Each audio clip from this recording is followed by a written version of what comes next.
mag ohala ni Jopur ma West Kano irrigation scheme kwayo piny owacho mondo koro ketnegi masin maduong' mar goyo pi kaka okang' mar konyo puothegi kik oula kethi. Giywak ni oula kelo negi lal nyaka nyocha koth chak chwe. Millicent Adhiambo miwa ler. Kalure kod siem mane ogol kod jogo makoro chal mar kor lwasi pachoka ni koth mapek biro chwe moloyo te gwenge moluoro nam lolwe. Jopur mawuok Nyang'ande ei Kisumu koro kwayo kony kowuok kuom piny owacho mar reso puothegi.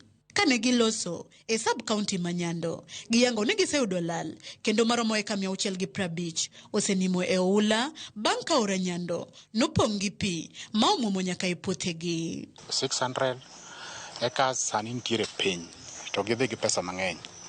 En mana kwayo jo sirikal ni jopurwa tiyo matek ahinya gi uso dhok, gikelo moko be nyocha uso nyaka puothe mondo mi gidhi gitim pur kaka ohala to koro ok ginyal. Our scheme is at the tail end and therefore we are disadvantaged because all water from the mainstream, all water from Nyando and all Nandi escarpment always are finding their way into the scheme.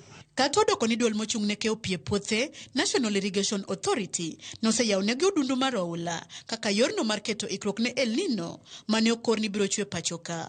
Jopur gi pod ywago kony mochwere kokalo kuom keto masin e kido mar pom maduong' manyalo keyo pi oko mar puothe kochomo nam.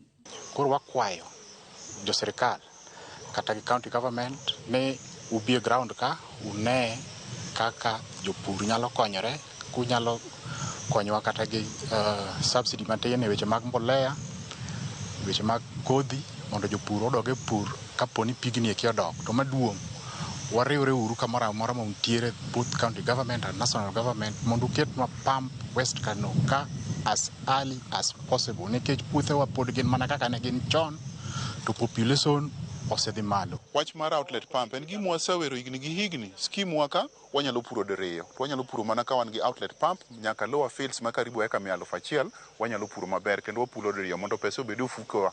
Ing'ene wan nyithindwa te, monde wate e gweng'wa kae gima miyo rito en michele.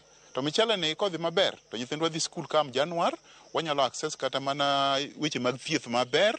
Mar ariyo ambe kaka an japur maisha na nyalo lokore mondo abed gi pesa ofuko. Kane gipuoyo gwelo mar Charles Muasia kaka jatatije e duol mochung' ne keyo pie puothe mar National Irrigation Authority, jopurgo kwayo piny owacho mondo oyar kendo los chiro maber ne ochele ahinya to e nengo mondo jopur oyud konyruok kokalo kuom puro chele pachoka. Chiro mar michele chandowa kabisa. Wapuro michele moro kamiluongo ni ayar, to ayar ni wayudo ni Waganda kende makawe.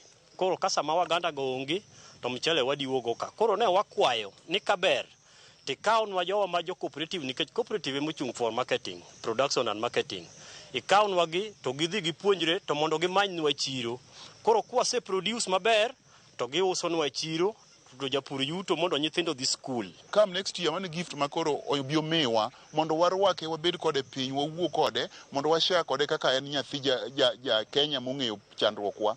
Wang'eni pur kod pi ber mar moloyo pur mar koth. Koro pur migoyo ni wadwane mondo lose maber ka ber wan wada puro diriyo kata ka ber to didek. Kar puro chele ma West Kano kod Ahero irrigation scheme ni kod chele e puothe maromo heka 8,000. Jopur koro kwayo jotelo mondo riwre kodgi kanyakla e bero puro chele kaka owinjore mondo ginyal yudo yuto mabup kendo konyo nyao chiemo pachoka.